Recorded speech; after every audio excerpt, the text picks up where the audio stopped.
नमस्कार, मैं पंडित आचार्य सुधाकर दुबे आप सभी का बहुत बहुत स्वागत अभिनंदन करता हूं आपके अपने बेहद खास YouTube चैनल सुधाकर दुबे। आज बात करेंगे कैसा रहेगा वर्ष 2025 वृषभ राशि के जातकों का माह जुलाई 2025। तो बात करेंगे सबसे पहले आपके स्वास्थ्य की। तो मैं यहाँ आपकी जन्म कुंडली में, आपकी राशि कुंडली में देख पा रहा हूँ कि शुक्र अपनी राशि में बैठा हुआ है और अपनी पूर्ण युवा अवस्था से कहीं ना कहीं आपके मन मस्तिष्क के लिए बहुत अच्छा है, विचारों के लिए बहुत अच्छा है।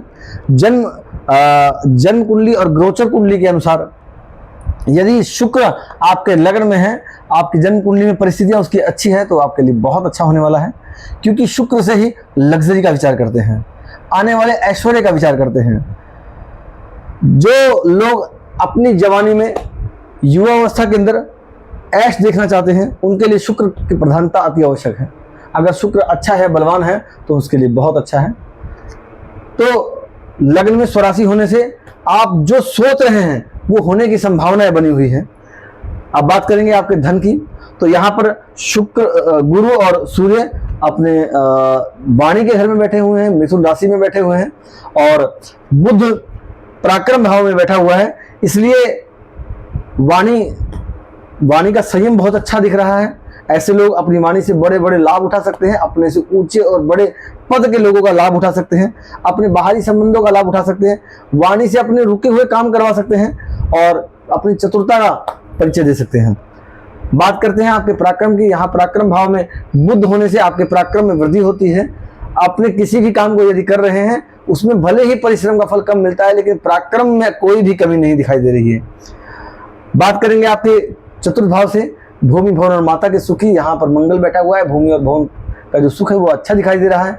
माता को कुछ शारीरिक रूप से कुछ विचार करने की आवश्यकता है, हो सकता है कुछ उपचार की आवश्यकता पड़े, लेकिन कोई गंभीर समस्या नहीं दिखाई दे रही है। आइए बात करेंगे आपकी विद्या और संतान की। तो यहाँ से अगर मैं जन्म कुंडली में देखता हूँ तो आपके पंचम भाव का स्वामी पराक्रम भाव में बैठा हुआ है। संतान के प्रति अच्छे संकेत दिखाई दे रहे हैं, उनके प्रति मानसिक तनाव से मुक्त हो सकते हैं। उपचार व्यवस्था यदि कोई करते हैं तो उनके लिए अच्छे संकेत दिखाई दे रहे हैं। क्योंकि पराक्रम भाव में बुध बैठा हुआ अपने पिता चंद्रमा के घर में। आइए बात करते हैं स्वास्थ्य के। आपकी कुंडली के छठे घर से स्वास्थ्य का विचार किया जाता है। तो यहाँ शत्रु भाव का जो स्वामी है वो लगन में बैठा हुआ है, इसलिए शत्रु हंता बनती है, शत्रुओं के ऊपर आपका दबाव बनता है। आपके पीछे से कोई कुछ भी करे, आपका कुछ बिगड़ने वाला नहीं है। आने वाला समय आपके लिए बहुत अच्छा आने वाला है। कोई भी योजना बनाते हैं सफलता मिलेगी। शत्रुओं को परास्त करेंगे। मुख्य शत्रु काम, क्रोध, लोभ, मोह, इसके और कोई शत्रु है जैसे रोग हो गया, या कोई मनुष्य रूप में शत्रु है, कोई कंपटीटर है, तो आप उनसे अव्वल ही रहेंगे, 21 ही रहेंगे हर जगह।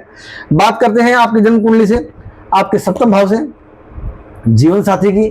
तो यहाँ पर मैं देख पा रहा हूँ आपकी जन्म कुंडली के सप्तम भाव में चंद्रमा बैठा है अपने शत्रु मंगल की नीच राशि में। इसलिए जीवन साथी के साथ कुछ नोकझोंक होने की संभावनाएं हैं।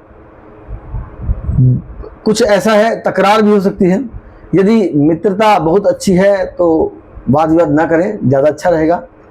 अगर कुछ वाद विवाद करते हैं तो समस्याएं बढ़ सकती हैं, विवाद बढ़ सकते हैं और कुछ दिन के लिए नानुकुर और ब्लॉक भी हो सकते हैं।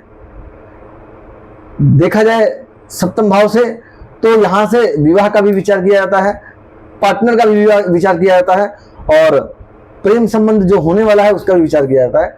तो आपको यदि पार्टनर नहीं मिला है, जो लोग तलाश में हैं वृषभ राशि के जातक, तो उनको पार्टनर भी मिल सकता है और उनका प्रेम संबंध आगे जाकर के एक अच्छा स्वरूप ले सकता है। वैवाहिक संबंधों में जुड़ सकते हैं आप।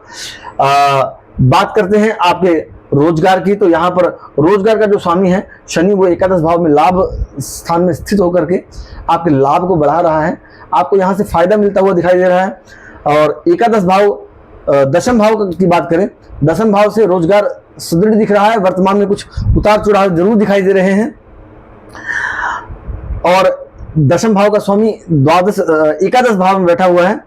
यहाँ से एकादश भाव से लाभ मिलता हुआ दिख रहा है। रोजगार में उतार चढ़ाव के साथ वर्ष, इस माह का जो अंतिम समय होगा उत्तरार्ध, वो आपके लिए कहीं ना कहीं अच्छा जाने वाला है। फाइनेंस के लिए लाभप्रद होगा। आपके एकादश भाव से फाइनेंशियल ग्रोथ दिखाई दे रही है।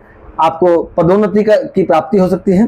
द्वादश भाव से बात करें तो द्वादश भाव का जो स्वामी है वो चतुर्थ भाव में बैठा हुआ है। भूमि संबंधी विषय में उलझने से बचें, वाद विवाद, कोर्ट कचहरी मुकदमों से बचें और किसी के झगड़े में ना पड़े।